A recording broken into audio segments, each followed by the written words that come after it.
बंदी छोड़ सतगुरु रामपाल जी भगवान की जय हो। सत्साई भगत जी। भगत जी, आपको कौन व्यक्ति क्या कमेंट्स करता है, कौन व्यक्ति मेरे बारे में आपके पास में अच्छा लिख के भेजता है, कौन व्यक्ति मेरे बारे में आपके पास में बुरा लिख के भेजता है, वो स्क्रीनशॉट कृपया मुझ दास को ना भेजा करें। भगत जी, मैं कोई निर्णयकारी नहीं हूँ, मैं कोई अंतर्यामी नहीं हूँ, मैं कोई परमात्मा नहीं हूँ। मैं सही चल रहा हूँ उसका निर्णय भी परमात्मा करेगा, मैं गलत चल रहा हूँ उसका निर्णय भी परमात्मा करेगा। और मेरे विषय में कौन भगत अच्छा सोचता है, कौन बुरा सोचता है, समय आने पे अपने कर्मों का परिणाम स्वयं ही भोगना पड़ेगा। वो फसल जिसने जो बोई है स्वयं ही उसका बीज काटेगा। तो कृपया मुझे किसी भी व्यक्ति का गलत कमेंट्स या सही कमेंट्स बिल्कुल भी ना भेजें। आप उन चीज़ों को अपने तक सीमित रखें भगत जी। मैं मान बढ़ाई, राग द्वेष ईर्ष्या इन सभी चीज़ों से कोसों दूर हूँ। और मैं अपना समय बर्बाद इन फालतू की चीज़ों को पढ़ के नहीं करना चाहता हूँ। और दूसरी बात भगत जी, समय सबको पता है आने वाला क्या है, तो ज़्यादा से ज़्यादा हमें अपनी भक्ति पे ध्यान देना चाहिए। जो जैसे कर्म करेगा समय आने पे अपने भोगेगा भगत जी। और आप भी इन चीज़ों से अगर दूर हो जाओगे तो अच्छी बात है। और आने वाले कुछ ही दिनों में दास के पास ना ये मोबाइल रहेगा, ना दास व्हाट्सएप चलाएगा। दास केवल सोशल मीडिया के माध्यम से, अपने यूट्यूब और फेसबुक के माध्यम से भगत समाज के संपर्क में रहेगा।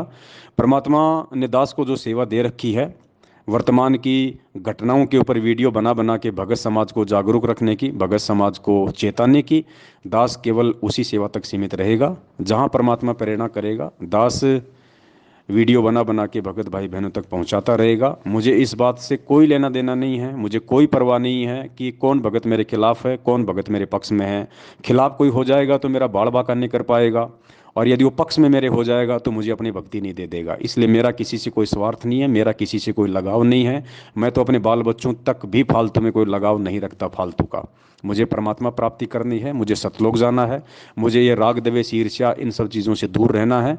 और आपको क्या करना है ये आप जाने, लेकिन आपके पास में यदि मेरे खिलाफ कोई पोस्ट डालता है, कोई कमेंट्स डालता है, तो कृपया मुझे वो स्क्रीनशॉट ना भेजा करें। और आने वाले समय में दास अपना मोबाइल और ये व्हाट्सएप किसी दूसरे भगत को हैंड ओवर करेगा, जिस पे परमात्मा हैंड ओवर करने की दास को प्रेरणा करेंगे। बाकी हर भगत पे विश्वास नहीं किया जा सकता है। आज संगत में कोई भी भगत विश्वास के काबिल नहीं है। ठीक है, गाड़ी चल रही है, बहुत अच्छी बात है। जो जो समय आगे बढ़ेगा त्यों त्यों हमारी परीक्षा और तेज होती चली जाएगी।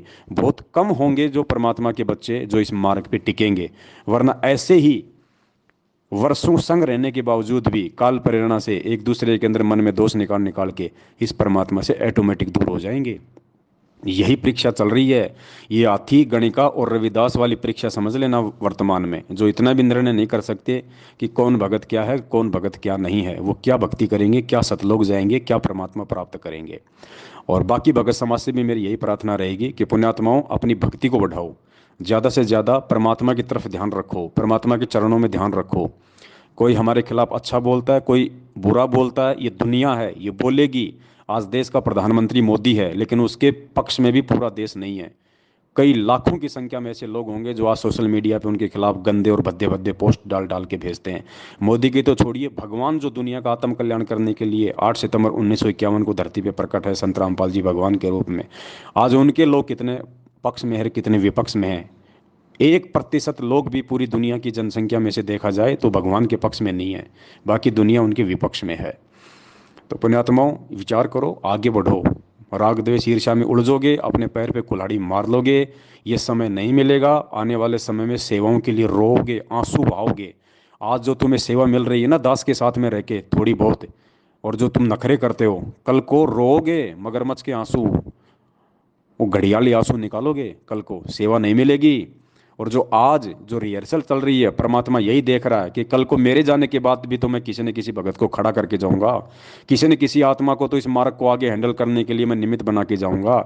जब आज ये लोग ज्ञान को आधार बना के और मेरे द्वारा बैकग्राउंड में निमित्त बनाए गए इस पवन दास का साथ नहीं दे रहे हैं, इसके साथ नहीं है, इसके समर्थन में नहीं है, सच्चाई के समर्थन में नहीं है, जो बात बात पे छोटी छोटी बातों को लेके इससे राग द्वेष कर लेते हैं, ईर्ष्या कर लेते हैं और अपने पैर पे कुल्हाड़ा मार लेते हैं, दूर हो जाते हैं सेवाओं से, वो कल को क्या भगवान की सेवा करेंगे, कल को क्या परमात्मा के मिशन को आगे बढ़ाएंगे। तो ऐसी निकम्मी आत्माओं की पहचान परमात्मा करवा रहा है। और भगत जी, देखने वाला परमात्मा है, परीक्षा भी परमात्मा ले रहा है और छटनी भी परमात्मा करेगा और उसका परिणाम भी परमात्मा देगा। दास तो केवल एक यंत्र है, निमित्त मात्र है। इस यंत्र को खड़ा करके परमात्मा पूरी संगत का झाड़ा ले रहा है। तो मुझे कोई ना चिंता है, ना मुझे कोई खुशी है, कोई मेरे पक्ष में है चाहे विपक्ष में है। तो भगत जी, आप भी इन चीज़ों को समझो और भगवान के मार्ग में अपने आत्म कल्याण के लिए आगे बढ़ो, वरना मार खा जाओगे। आने वाले समय में ये व्हाट्सएप, ये फेसबुक सब कुछ छूट जाएंगे, कुछ नहीं चलेगा, डरे के डरे रह जाएंगे तुम्हारे विचार। तो जो विचार आज परमात्मा दास के माध्यम से संगत में प्रकट करवा रहे हैं, उन पे ध्यान से विचार करो, उन पे गौर करो और आगे बढ़ो। आगे पीछे एक दूसरे की टांग मत खींचो, मर जाओगे अकाल मौत, कोई नहीं बचाएगा यहाँ पे। ध्यान रखना सत साहिब। और आगे से दास को किसी भी प्रकार का कोई भी कमेंट्स, कोई भी भाई बहन जिसके पास मेरे खिलाफ या मेरे पक्ष में यदि कोई कमेंट्स आता है, तो मेरी प्रार्थना है मुझे वो व्हाट्सअप ना करें, क्योंकि आने वाले दिनों में ये मोबाइल मेरे हाथ में नहीं रहेगा, ना मैं आपके कमेंट्स पढ़ पाऊंगा, ना मैं उनका जवाब दे पाऊंगा। मुझे भगवान ने जिस सेवा के लिए निमित्त बनाया है, मैं अपने परमात्मा को आधार बना के मालिक की आज्ञा का पालन करते हुए मैं अपनी सेवा में बढ़ूंगा। मैं राग द्वेष और ईर्ष्या में धंसने वाला नहीं हूँ भगत जी। सत साहिब, बंदी छोड़, सतगुरु रामपाल जी।